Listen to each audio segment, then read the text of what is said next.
This is Top Landing Gear.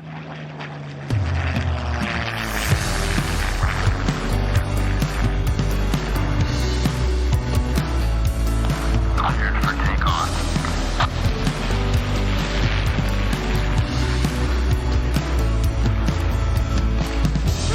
Pull up.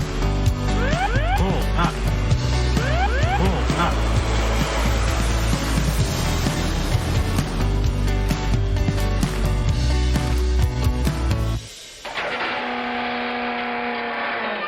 Hello and welcome to Top Landing Gear, and an episode that, if itself isn't worthy of going down in history, is all about one of the greatest inventions of the modern age. Something that changed the world forever, the jet engine.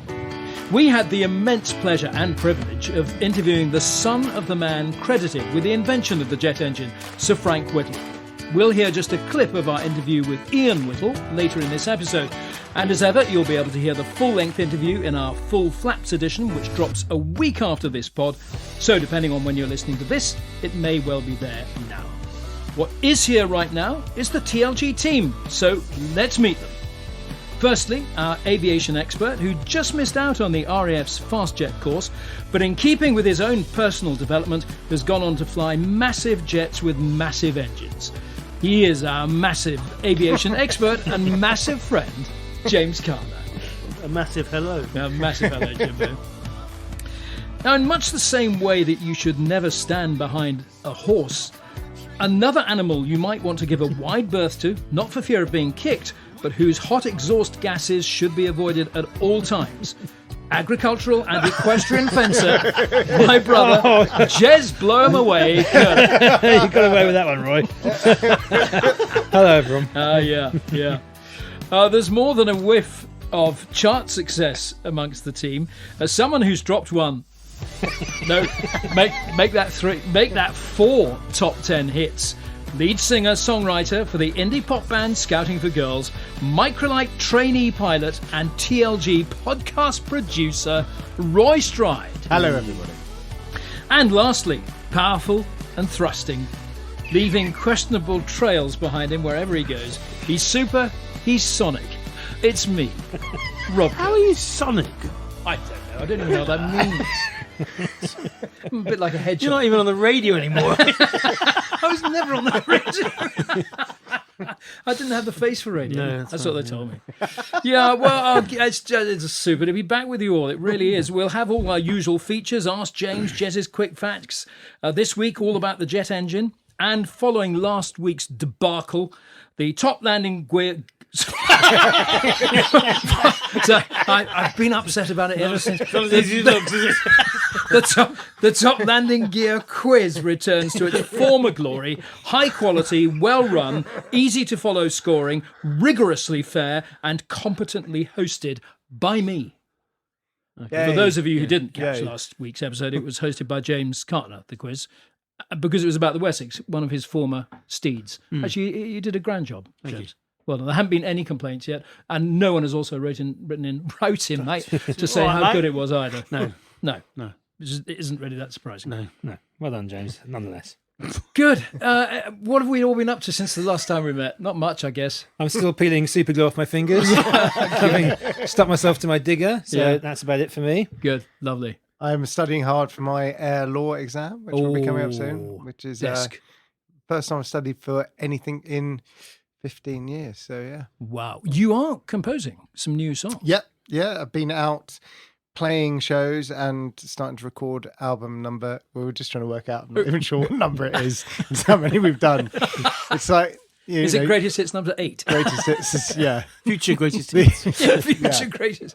No, what you played us a little bit of one of the tracks you've been putting out. It sounds great. It does sound It really does. Thanks, guys. Was some strings in there? Was some strings? A bit of orchestration? Yeah, a little bit of nice. Oh, I can't wait. Can't wait to hear that. When will that be out? Or are we getting a bit ahead of ourselves here? Yeah, we're way ahead of ourselves. That's the first single. Yeah. And the only song I've done so far. Okay. Which is why it's the first single. Yeah.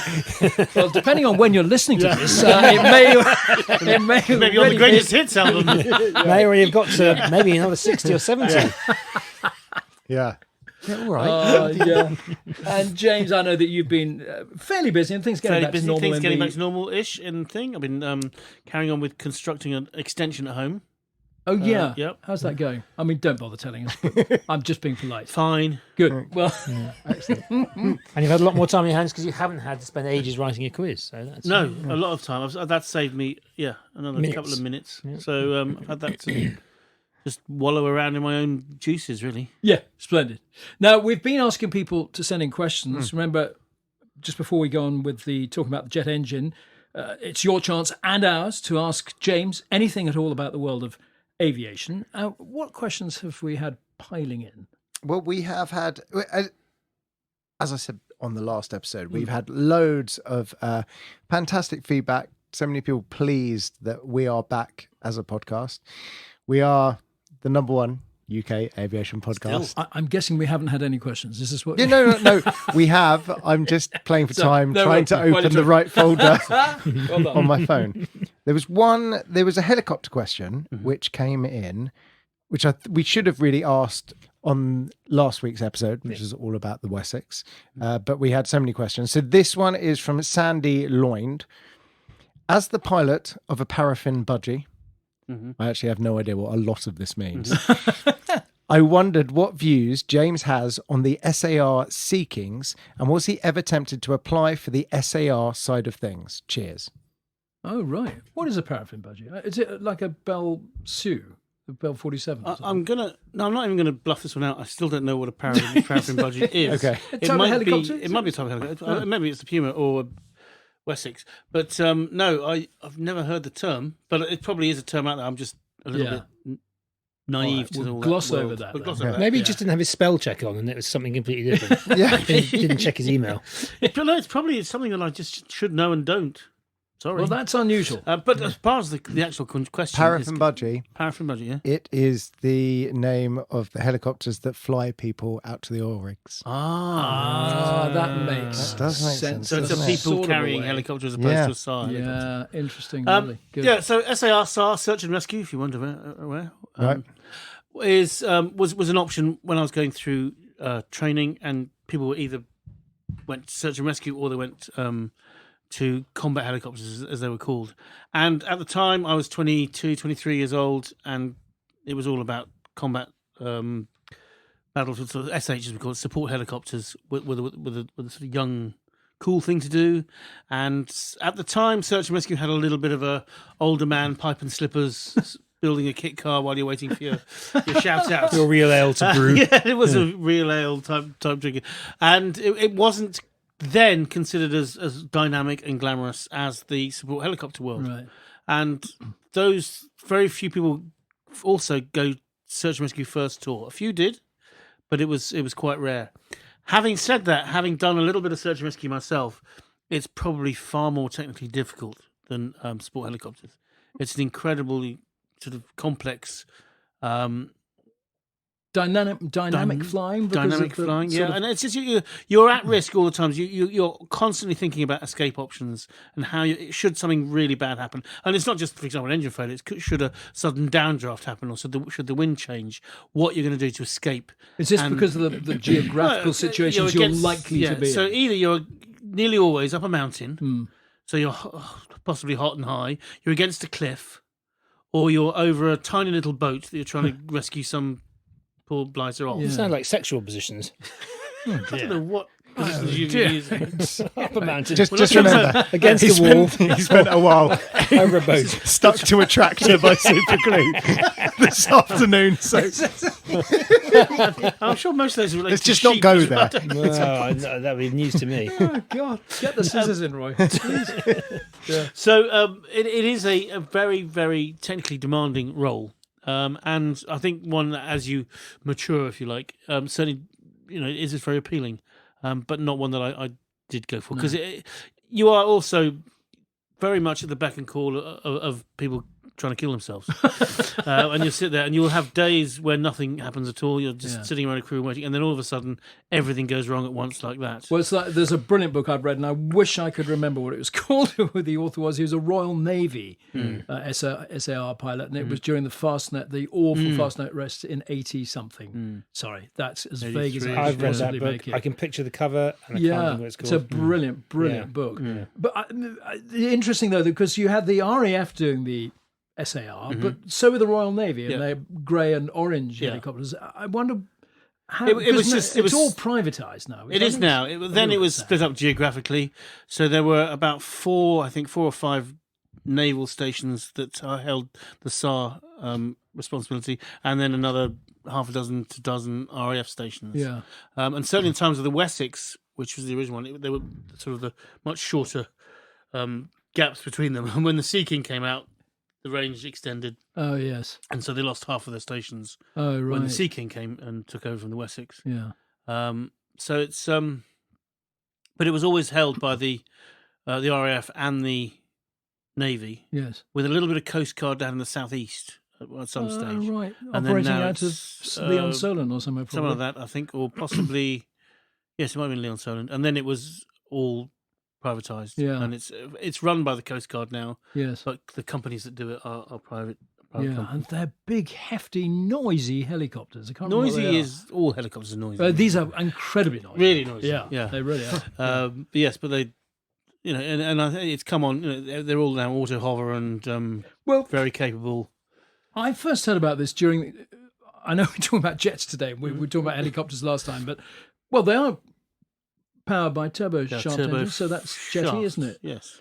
When we had the terrible floodings in Cornwall in Boscastle, and all the Royal Navy and RAF Sea Kings all went to rescue people, it was an extraordinary operation. I first heard them talking about the winchman, whoever it is, will actually have a little stick by the door while the aircraft is on auto, so the pilots are sort of hands off at that stage. So the pilot gets you to the location, puts you over the target, and then hands it over to autopilot, and the winch op, who is the man at the door, then has about 10% of the normal aircraft's authority to move it in the hover forwards, back, left, and right, which just saves him going forward a bit, and the pilot goes forward a bit, no, not that much, back a bit, forward a bit, backwards a bit, and so he then has the control himself. Goodness me! So all that time that they're hovering, rescuing people, the pilots. On the Sea King, that's how it worked. Sometimes there'll be occasions when you can't be hands off. For example, in particularly strong winds, or if the aircraft's been trying to turn, or if they don't want to, they don't trust. And in some, when you're incredibly close to a cliff, you might not trust the autopilot just because you want to be there with your hands on. But saying that, the pilots will always be following through. They don't just put their hands on their heads. No. They'll be following through. Go to the bunk. Yeah, it's not an airline, and they'll be. They will be monitoring it, and can also, should that system fail, the pilots will then do as they're sort of instructed by the winch op. I've found the book that it's actually not surprising. So the search and rescue book, the title is confusing. It's called Rescue Pilot. That's right. I remember now. Cheating the Sea. It's by Jerry Grayson. Jerry AFC, Grayson, yes, with a forward by Prince Andrew. So worth a read. Well, actually, always worth a read. It's a great book. Jerry Grayson Rescue was Pilot. on a thing on Radio 4 called The Reunion with Sue McGregor a short while ago, where they got everyone together to talk, who was involved in the Fastnet race, who's still alive. and he was sort of talking about the rescue operation from the Royal Naval bases. Unbelievable. I mean, the book is fantastic. Yeah, it's it's very in good a lot book, more detail, but it's so interesting to actually hear him talking about this. Yeah. The Reunion. Look out for it. BBC Radio 4. You'll get And it it on is a BBC really good Sounds. book. Yeah. Rescue Pilot, Cheating the Sea. Perfect. There we go. I did have a. You can edit this out if you like. I did have a question about the Wessex, which I forgot to ask last week.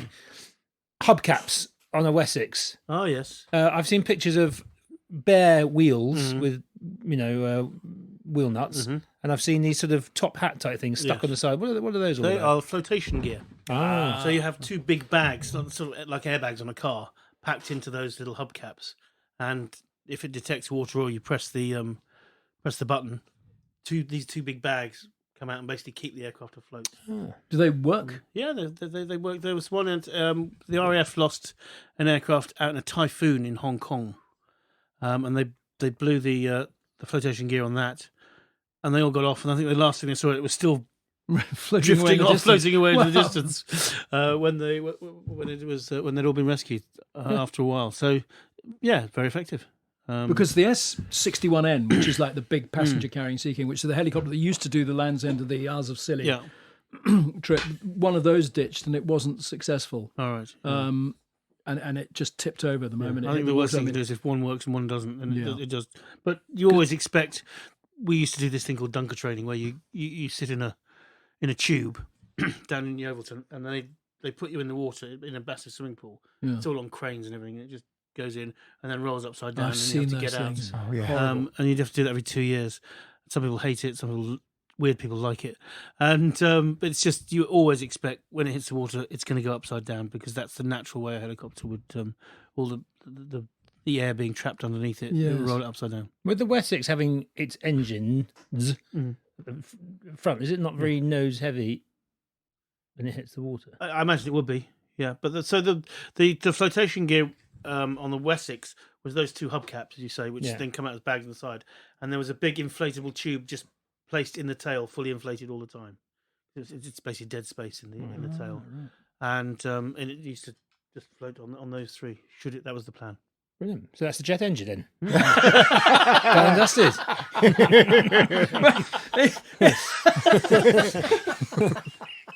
If there are no more questions for James, no, I think let's go on. Let's go on. There are questions. Keep them coming in. Yeah, absolutely. But I've got loads and I can't remember any of them.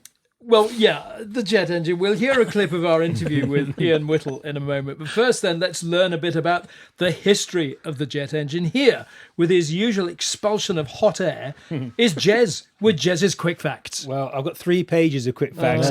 This was difficult. More like just facts. Just facts. Yeah, okay. Maybe. If that. Right, here we go then. So this week's quick facts are a snapshot of a timeline on the development of what we call the jet engine. If I said to you 3 jet engine development, you might say Frank Whittle's 1929 thesis on the future of aircraft design. And I would smile knowingly and ask, "Are you sure?" And you would look blankly at me, and then I would say, "Settle back and let me take you to the 1st century AD and the hero engine, a steam-powered bladeless turbine device described by Greek mathematician and engineer Heron of Alexandria." What? And you might look disinterested and concerned that these quick facts are starting some way back. Podcast at some stage. Are starting some way back in time, and I would acknowledge this by skipping straight to 1884 and Charles Algernon Parsons' patent for a steam turbine. Then I would tell you that Norwegian researcher Egidius Eiling built a gas turbine using a centrifugal compressor in 1903. Well, that's more like it. And then I would jump forward to 1920 and I would inform you about W.J. Stern's report to the RAF that there is no future for turbine engines in aircraft. And I would go on to describe in detail Alan Griffith's 1926 paper Aerodynamic Theory of Turbine Design and how an airfoil-shaped turbine blade would make a practical engine possible. And how in 1927 a single-shaft turbo compressor known as Anne was successfully tested at the Royal Aircraft Establishment. Then next, I would tell you this. In 1930, Sir Frank Whittle presents a complete jet engine design to the Air Ministry, who via... Page 3... He's turning a page, folks. Don't panic, it's almost over. It's not. Who via Griffith reject his idea. Dejected but unbowed, Whittle then patents his designs. I ought to let you know how in 1935 Whittle and 2 former RAF officers who have faith in his concept set up Power Jets Limited, and that by April 1937 Whittle's experimental centrifugal engine is on a testbed. I would definitely point out that the French and Germans were also trying to develop ram and pulse jet technology, and that in 1938 the Heinkel HES-3 engine is fitted to a Heinkel 118 aircraft and becomes the first aircraft to fly and be powered by a jet engine alone. By 1939, the Air Ministry visits Jet Power Limited to see a 20-minute full power demonstration of Whittle's turbojet engine. The Ministry are now convinced of the concept and offer Whittle a contract to develop a flyable design with production contracts offered to almost every engine company in Great Britain, I might say. In 1939, the Air Ministry contracts the Gloucester Aircraft Company to build an airframe, the Gloucester E-2839, to test Whittle's engines. Continuing development both in Germany and now the United States means that the race to produce the world's first viable jet-powered aircraft is really underway. You would learn that the Air Ministry placed an order for 12, later 8, twin-engined Gloucester Meteors in February 1941, and in May of that year, the single-engine E-2839 aircraft flies for the first time, becoming the fourth jet-powered aircraft ever to take to the skies. Further worldwide developments continue throughout the war, with Heinkel, Junkers. Thank you, that's what I meant to say. Further worldwide developments continue throughout the war, with Heinkel, Junkers and Messerschmitt all developing viable aircraft in Germany, and General Electric, amongst others, pursuing jet power in the States. In the UK, Armstrong, Siddeley and Rolls-Royce are also now in on the act. Then I would mention to you that in July 1944, the Gloucester Meteor enters service with the RAF, becoming its first operational jet fighter, shooting down 2 V-1 flying bombs in August. Post-war, the English Electric Canberra became Britain's first jet-powered bomber, entering service in 1949, powered by 2 Rolls-Royce Avon Mark 109 turbojets. And I would remind you that it remained in service until with the RAF until June 2006. I would finish by saying to you and our listeners that the age of jet power really became established in 1952 when the world's first commercial jet airliner, the de Havilland Comet, entered service with the BOAC. And then I would rest, and you'd wake up, and we will play the Whittle interview. Well done, Jez. Jez, that's Very a good. work of art. Well, no, it was well tricky. done. No, that's It's a hell of a narrative. subject. Yeah. That wasn't just. I'll tell you one thing that you did say was there, which is very, very important, was I can't remember, it was so long ago, but the talking about the gas turbine engine Yes. first running in 1900 something. 1903 or something. Yeah. Because in the interview that we will hear later, he talks about the use of a gas turbine had never been considered before in the use to be used by an aircraft. Yes. But what was never clear was that the fact the gas turbine engine as an engine concept had been going for a while. Yes. But just never as a propulsion Yes, device. that is absolutely right. Very That is good point. absolutely right. Which is What were they using it for? they were using it as a generator, I think. Yeah, right. Basically using the engine to spin Yeah. up a generator Yeah. to run electricity Right. generation. Wow. Fabulous stuff. Yeah, it's huge. It is actually really interesting. It was quite difficult to condense into that old nonsense, but there is, and everybody was at. It wasn't just Whittle was really sold down the river a little bit, I think, wasn't he, by the Air Ministry or the War Ministry? Yeah, it whatever wasn't a was. smooth ride for him. I don't No, think. he took a lot of his sort of intellectual property to the States Yeah, he did. After the war, yeah. after the war, Yeah. and In then fact, even during the war, I think yeah. during. Yeah. But Yeah. I mean, there was, They loved him. again, the Ian Whittle interview is fascinating. But there are bits where he talks about the Rover Group. yes, So Rover were initially given the contract to That's produce his jet engines. Yeah. And he just said that was a nightmare. There was just so much It's bureaucracy. a lot of skullduggery. A They lot of nicked all his skullduggery, drawings yeah. and passed them off as their own. and, and then finally it went to Rolls-Royce after what he called the Rover fiasco. yeah. And things started happening properly. That was at another Rolls-Royce. disastrous car of theirs, wasn't it? The Rover Fiasco. I think I had one in 1964. Brown. They're all brown. yeah. Yeah, it was. I mean, the chat with Ian Whittle. I mean, extraordinary to think you're just one step removed from the man himself, Sir Frank Whittle, and you talked about his father coming home and. When he'd been working on the jet engine, and it's just extraordinary that you're that close. Yeah. And so where did you meet Ian Whittle? Because you've been flying. I've with been him. flying with him because a friend of mine who was a cameraman, TV cameraman, he did my Through the Keyhole and my Beatles About skit that I was in. And Whoa. You were in Beatles About? I was, yeah. I didn't know that. I was I in- know the Through the Keyhole. I did a whole series of Beatle.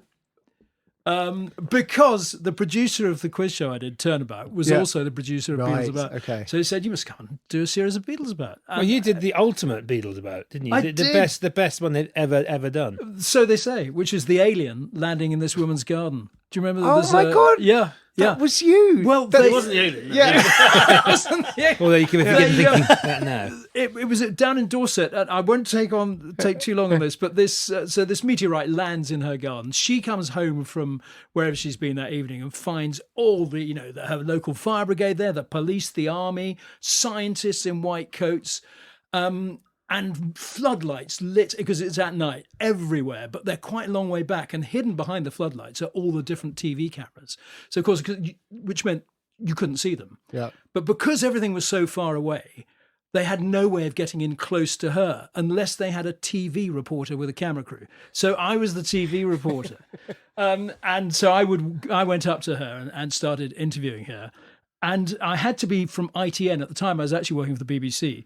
And I said, oh, hi, I'm Rob Curling from ITN. And she said, no, you're not. You do a quiz show. I thought, oh, my God, I've given it away at the first. Because she didn't... Because I was doing Top Landing Gear quiz. I was doing the regional news on the BBC in London. She was in Dorset. But on the network, she'd seen me do the quiz show. So, and we'd been briefed not to do anything. It was the most expensive stunt they'd ever done.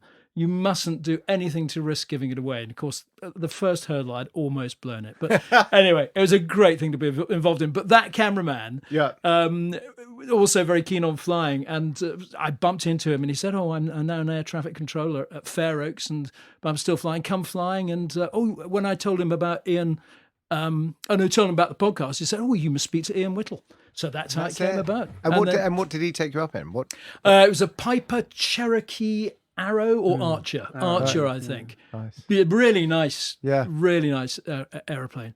And we flew off to the Isle of Wight, all above the clouds, unfortunately. Yeah.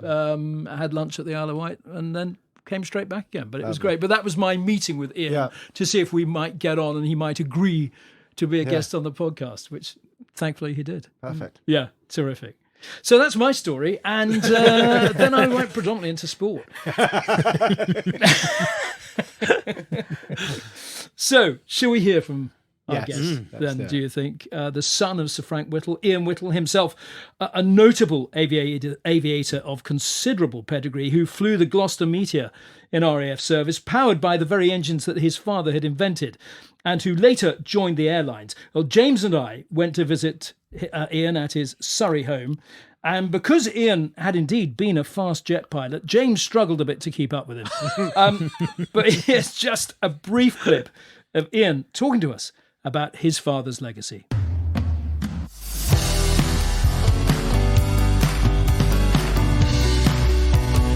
In order to make this happen, to build this engine, I mean, he had to go through a heck of a lot of swings and roundabouts to get help and support. I mean, do you think he got a fair amount of support from the powers that be, such as the government, the maybe the Ministry of Aircraft Production, and indeed the RAF? Because we must remember that, of course, he was in the RAF as a pilot, and he was a very, very good pilot too, your father, wasn't he? Pilot. He was assessed as above the average to exceptional when he left Cranwell College.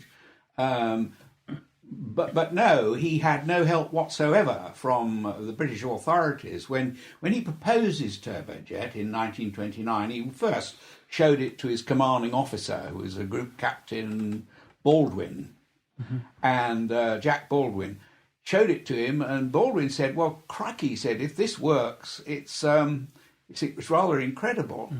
Because he's going to give aircraft a thrust of about 1,000 pounds, which doesn't sound very much to you when you're flying 777s with 95 or 114,000 pounds of thrust. But in those days, there's a lot of thrust, because when the Spitfire first flew in 1936 with the Merlin engine, the propeller on that Spitfire gave it a thrust of about 860 pounds. So what Frank Whittle is suggesting in 1929 is an engine which would weigh half what Merlin was going to weigh when the Merlin came online. But this is 1929, before Merlin, and he his engine was going to weigh less than 1,000 pounds, but have a thrust of about 1,000 pounds. So the thrust to weight ratio was good, and it was going to have a compression ratio into the combustion chambers of 4-to-1 from 2 single-sided centrifugal compressors. And this would burn 168 imperial gallons of fuel an hour and have a huge expansion through the turbine. And the turbine would absorb some horsepower to drive the compressors, and then the rest of the energy would go down the jet pipe as jet thrust. Yeah. Now, did he get any help? His commanding officer said, go and see the Air Ministry.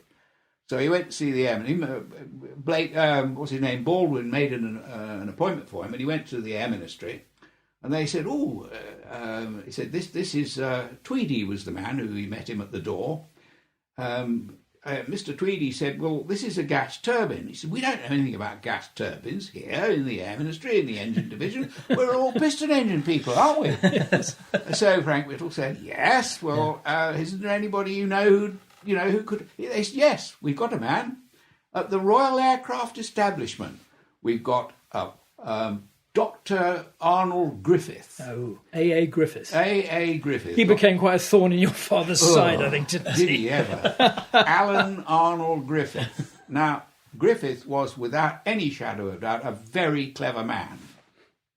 He'd already done some very good work with structural tensile strength of metal and cracks in metal and how you detect it and so on and so forth. He was sometimes known, I think, as Bubbles or something like that, because of something he'd invented. Anyway, right. he was very much an individual and a lone worker as well. And Whittle walked into his office. Now, when Griffith saw Frank Whittle and saw the turbojet idea, we don't know what went on in his mind, but it seems to me pretty obvious that he was astonished at the simplicity of the turbojet. And I think it may have upset him a bit, because he hadn't thought of that. He had already, on paper, designed an incredibly complicated turboprop. Yes, because his engine would have still had a propeller on it. That's what was going to actually drive the aircraft forward. Oh, absolutely. Yeah. But it was so complicated. It had 14 stages of axial compressor, 14 stages of turbine, each set counter-rotating and reverse flow in combustion. So very heavy, we're talking about. It wouldn't have been very heavy, no. It was just very, very complicated. Right, okay. So complicated it would never, ever work. Griffith kept on fiddling around with his idea until the 1940s. But it was doomed. It was doomed technology. But he didn't know that at the time when Frank Whittle walked into his office. But he looks at Frank Whittle's design for a turbojet, and he poo-pooed the whole idea. He told the Air Ministry, he said, forget it. It doesn't warrant, it hasn't got the merit to warrant any further research. He said he's too optimistic about his compression ratio from his compressor. He said there was no material could withstand the inlet temperature at the turbine, because Frank Whittle had predicted an inlet temperature of 800 Kelvin, and which is about 520 something centigrade. And Griffith said that there's no material could withstand it. Griffith was quite wrong, because there was an alloy out at the time called KE965, which would have withstood the temperature. And anyway, turbine cooling was an option. Yeah. So Griffith was really very naughty in telling the poor old Air Ministry people didn't know any better. And Griffith tells them that the idea has no merit. So obviously they send all the paperwork to Frank Whittle with a letter, which with a bit of a rather naughty letter, because it said they'd been experimenting with jet propulsion already and given up on it, or worse to that effect, which was completely untrue, palpably untrue, as Bill Gunston used to say. Remember Bill Gunston was a wonderful journalist. Yeah. Anyway, so the whole idea was rejected. Now, when you're rejected by the Air Ministry like that, and you are a serving officer in the RAF, you just get on with your career. You don't stuff around. No. And Frank Whittle was very busy. This is 1929. He began to teach flying at number 2 FTS, which happens to be the same FTS that I went to when I was in the RAF. but only a number. Yeah. And he taught ab initio pilots to fly, and then he also did crazy flying, as they called it, aerobatic flying in front of the public at RAF Hendon and stuff like that, because he was quite good at aerobatics, and he broke a couple of aeroplanes. Yes, I've read this. Which was unfortunate. It's just a quote from the boss that said you might as well just burn them all. Yes, that's right. His flight commander said, "Why don't you put all these my airplanes in the middle of the airfield and set fire to them? It'd be quicker that way." Anyway, so he gets through all that, and he becomes a test pilot and all the rest of it. Well, whilst he's therefore, from October 1929, when he presents his idea of the turbojet, now on for a few years, he's just very busy with his career. He was also coming up with all sorts of other ideas, not just the turbojet. He wherever he was and whatever he was doing, he was one of these annoying people who can always think of a better way of doing it. I mean, he once saw me out in the garden. I was trying to move a heavy piece of something or other. It's around the corner there. It's a lead thing on a plinth. Yes. And I was trying to move it from one place to the other. He said, shouted out, he was sitting in a deck chair, and he shouted, "Why don't you just roll it?" I thought, oh, that's a good idea. Anyway, so that's the way he is, or was. And so the RAF, because what I'm trying to say here is that he became a marked man in the RAF. Mm-hmm. They began to realise that this bloke could think outside the box, which is all very well, but, if you're trying to run a service, you're a senior officer trying to run a service, and you've got personnel coming up with bright spark ideas, that's great, of course, and you don't want to discourage them. But on the other hand, well, what do you do with them? Mm-hmm. Where do you slot them in so that they can be useful?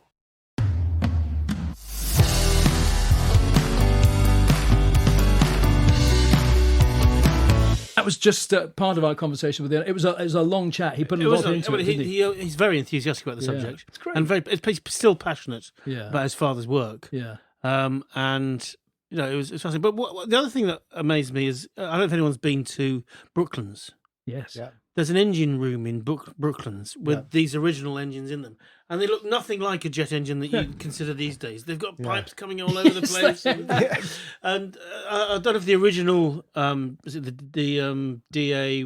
Oh, the W1. The W1. Yeah. I don't think that's there, but there's a very similar version to it. Yeah. And it looks, as I say, nothing like a jet engine. Yeah. And you think, well, where even does the thrust come from? It looks like a lawnmower engine, but a big one.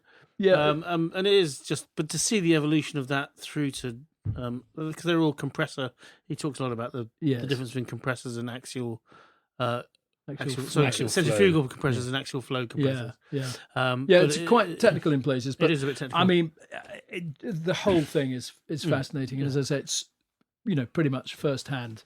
And what was great, also, I managed to get hold of his father's book, a first edition of Jet: The Story of a Pioneer by Sir Frank Whittle, which I got Ian to sign. So I've got Whittle's biography written by him, signed by his son. For sale.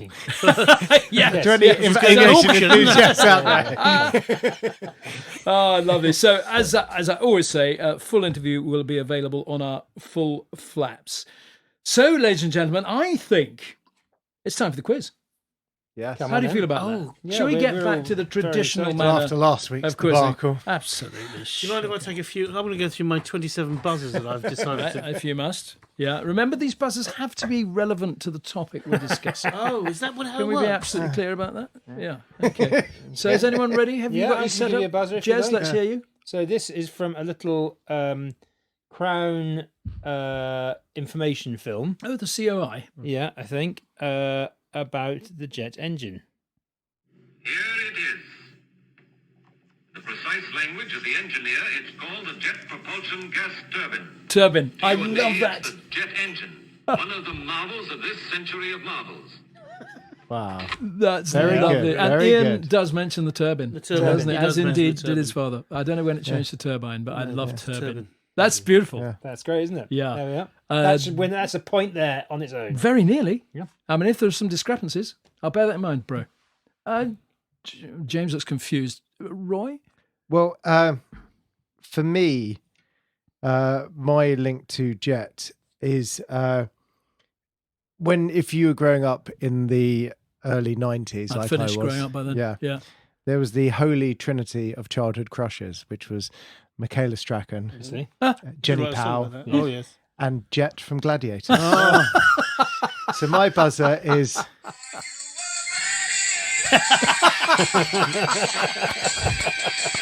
the theme tune to Gladiator. That's brilliant. And the There you go. lovely thing about that was that the Gloucester Gladiator, of course, preceded the Gloucester E28 39, which was the first jet. No, this is just about... That's lovely. Well done, Roy. Well done. Jimbo. Yes, I've gone for copyright infringement. I thought is the best way to go to these buzzers, and just decided to go for some popular music. Well done. Well done. Paul McCartney singing Jet. Beautiful. Beautiful. Lovely. Good. They're all very, very good buzzers. Are you ready? Yeah. Let's No, get hang going on, with hang on. the Here we go. Whittle Jet Quiz, question 1. The Gloucester Meteor, as we heard from Jez, was Britain's first jet fighter. But in 1955, number 81 Squadron received the PR Mark 10s, which they used to replace their Mosquitoes in the reconnaissance role. Where? Yes, James. Malaysia. Pardon? Malaya Is the correct answer. James, I don't know how many times I'm going to have to tell you, Malaysia didn't come into being until 1963. Malaya, but I'm letting you off the hook. Well done. It was indeed Malaya, of course, during the emergency. The Malayan emergency. Yeah. Well done. Well done. That was the only point I was going to get in this whole quiz. Bad luck. I almost couldn't bring myself to do it because it's so. I flippin' know. obvious. I don't think you'd start He with has. them. He doesn't. He's got no shame. No, I have no shame. No. I'll take points anywhere. I'll take... Question number 2. Oh. James, have you broken my belt? No, I haven't touched it. He was hitting it quite hard. He was. He gave him good old Angry. thwack. The Meteor was closely followed into service by the de Havilland Vampire, which arrived just too late to see action in World War II. The fighter-bomber version, the FB-5, saw its potential fulfilled very early on, using rockets and bombs against insurgents during which conflict? Yes, James. I'm probably a few years out. It's not Aden. Was it Aden? No, it's a lovely one. Yeah, a little bit early for Aden, I think. When was Aden? 60, 50s, I think. Wasn't it? 62, 3, 4, 5, somewhere. Here it is. Okay. Yeah. I'm going to swallow my pride. The Malayan emergency. Correct! Oh, well done! Yeah, it was the Malayan emergency during Operation Fire Dog. So much early aviation history in Malaya, for which I'm very thankful. Okay, on to another pet subject. Question number 3. During the 1969 Daily Mail air race... Oh, come on. We all love it. Yeah. Numerous military aircraft, including the winning Royal Navy Phantom, flew in and out of Wisley Airfield in Surrey, the former testing airfield for Vickers. So the RAF 10 Squadron VC-10s looked very much at home, whereas the two competing 543 Squadron Victors were complete strangers at Wisley. But what did the Victor and VC-10 have in common that Wisley would have found very familiar? James. The engine. Why? They had the same engine as the VC-10. What was that engine? Oh, now this is where you're testing me. I'm just remembering Was how it the you Ada? scored last week's podcast. Ada. Do you mean the Avon? No, I don't. I Ada? wasn't going to say I don't the think I've ever heard that. Ada was a dam. I'm not Yeah. gonna give you fair that, enough. James. Okay. But Right, fair enough. he's right with the engine. So there's a half point sort of floating around. Do you want the But if you engine get the type? name of the engine, you get a full point. Was it the Conway? It is the Rolls-Royce very good. Conway. Yeah, that's right. Jez, well done. You get a full point.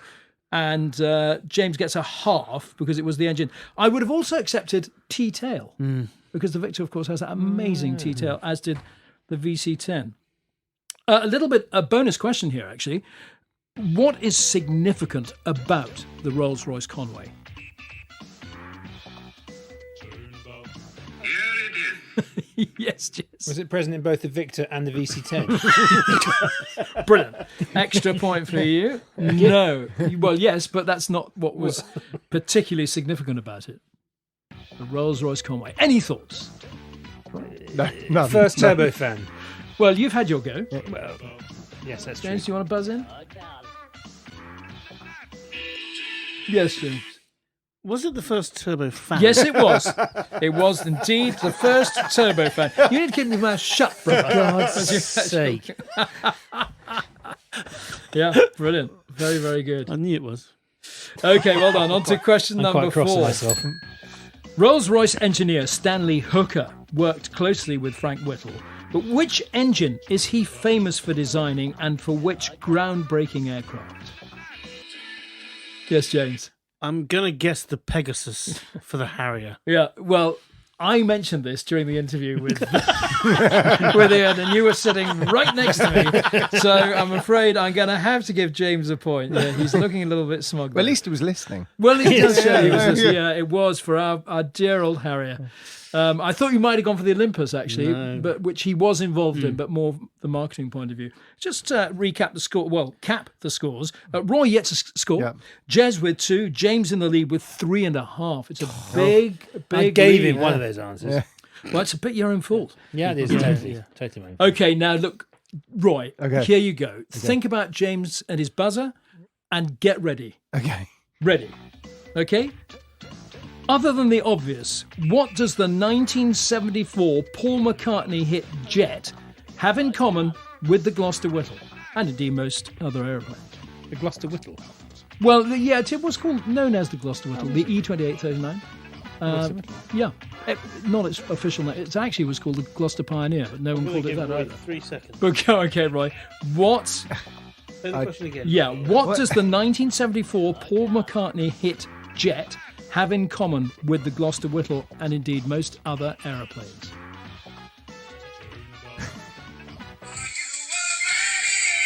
A jet? Other than the Right, jet. other than. I don't know. Bad luck. I mean, it's a great effort. Yes, James. Wings. Wings. Oh, It's correct. Of course, wings. I mean, come on, guys. I mean, James has been, it's his buzzer. Yeah, everyone's looking a little bit depressed. Oh, no. What's wrong Sorry, with that you? was my fault. Yeah. Yeah. It's the sound of listeners turning off. That's getting I to know, it's lovely, isn't it? Yeah, by the way, Jet was his Labrador Retriever. Was it? Yeah. Wings. Always What sort of colour lab was it? Black, I Oh, believe. right. Yeah. Paul McCartney's. Yeah, apparently. wings. Bonus question. The band the Beatles could have been. Well, there you are. Bonus question. Which album is it from? Oh. Band on the Run. Well done, Roy. It's from Band on the Run. So Roy's off the mark at last. Extra bonus. Right. The cover of Band on the Run featured a number of celebrities caught in a spotlight as if escaping from prison, like a Band on the Run. Among them was someone who'd been a competitor in the 1969 Daily Mail air race. Come on, don't say I don't do my research. Who was it? Think of the cover. Can you remember who's on the cover? I'll give you some names, but obviously not the name. Michael Parkinson, Kenny Lynch, James Coburn, Christopher Lee, John Conte, the boxer, and I might have to count you out. Yeah. You'll kick yourselves. Is it, Come on. is it the racing driver? Sterling Moss. No, nice idea. Any takers? No. No, everyone's shaking their heads. It was Clement Freud. Yes. I mean, how strange that he should have been on that cover, and equally strange that he should have been on the Daily Mail air race, where he snitched on an RAF sergeant, didn't he? For using the wrong method of transport. I think he was only on the cover as well because he was in the building. I think there was something It was like some that. sort of story like It's a that. very yeah. odd That's one. a point. Yeah, That's yeah. a point. That's a good background. Okay, onwards we go with question 6.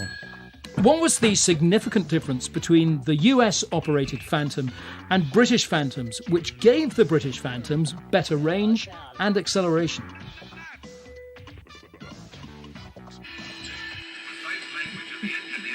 Yes, James. The jet engines. Well, that's almost that is true. Can you tell me what they were different. They were different. Can you tell me either the American engines or The British ones were better than the American ones. Called the jet propulsion gas turbine. This is why we're 187th biggest aviation podcast in America. And falling rapidly. Yeah. It is the engine. Did the American one have Pratt & Whitney somethings? It had GE turbojets. General Electric, right? Yeah. And Well, they had Rolls Royce in the yes. Yeah, do you know which Rolls-Royce engine? two of them. 1 and 2. Well, that wasn't the Avon, was it? No. Next one along. I'm going to have to tell you. No, I don't know. They were Rolls-Royce Spey turbo fans. So no marks there, but I'm going to give you a little bonus. James, this always plays into your hands. Which two British airliners famously used the Rolls-Royce Spey? Yes, James. The 111 did. The BAC 111 for a point. Absolutely right. I'll offer it over to the others for an extra point. I've actually answered this question in the previous quiz as well. That Spey thing. Think of a 1960s airliner. 707. No. British. I think your first guess might be quite close. Comment. No. No, that was Rolls-Royce Avon. No. Would you like it? Would you like a go? No. Okay. I didn't know. It was the lovely old Trident. Oh, Yeah, the Trident. I love the Trident. Nicknamed the Gripper because it took an awfully long time to get off the ground. The Nimrod and the Buccaneer, also powered by Rolls-Royce Space. James really getting ahead into the lead here. I think we might just have one more question, do you think? If we What have do you to. reckon? Yeah, well, why not? I was going to use this as a tie-break question, but we're not going to need a tie-break question, so let's go for this one then. Final question. Two of Britain's early military jets were the de Havilland Sea Vixen and the English Electric Canberra, both powered by Rolls-Royce Avons. But what unusual physical feature did the Sea Vixen share with some versions of the Canberra, notably the photo reconnaissance? Yes, James.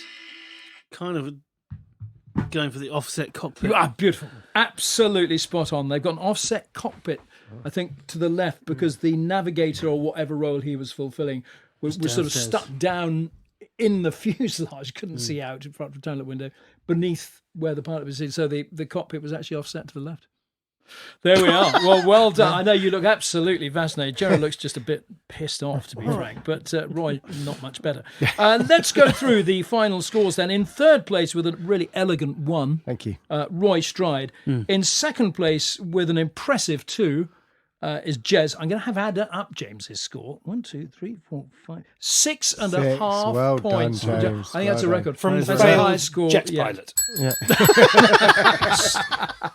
Not a failure tonight, though, am I? Well done, Jimbo. 30 years later, finally. He's back on form. He's had a week as quizmaster and now he's come back and he's shot to the top and of the tree. the week before was the Vulcan fiasco. Yeah.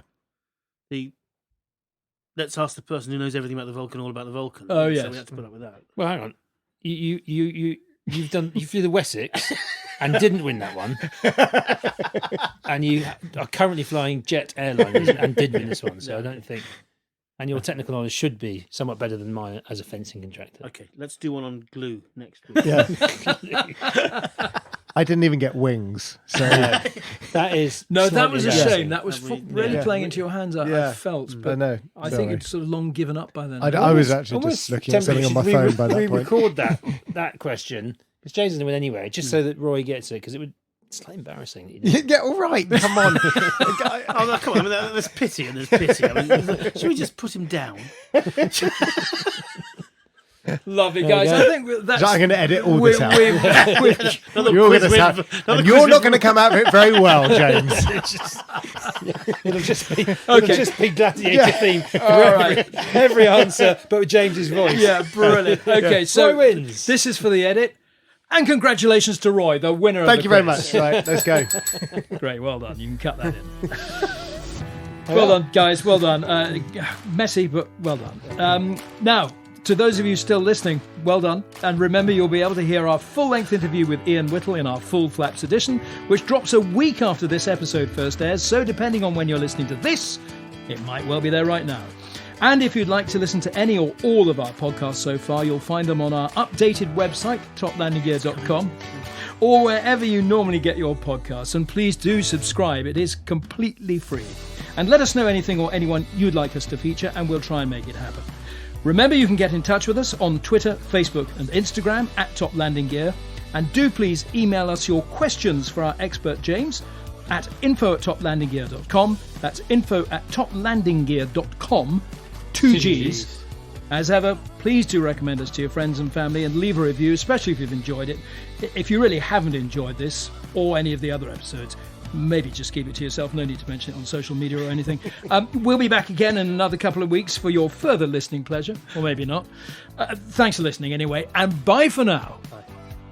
This is Top Landing Gear.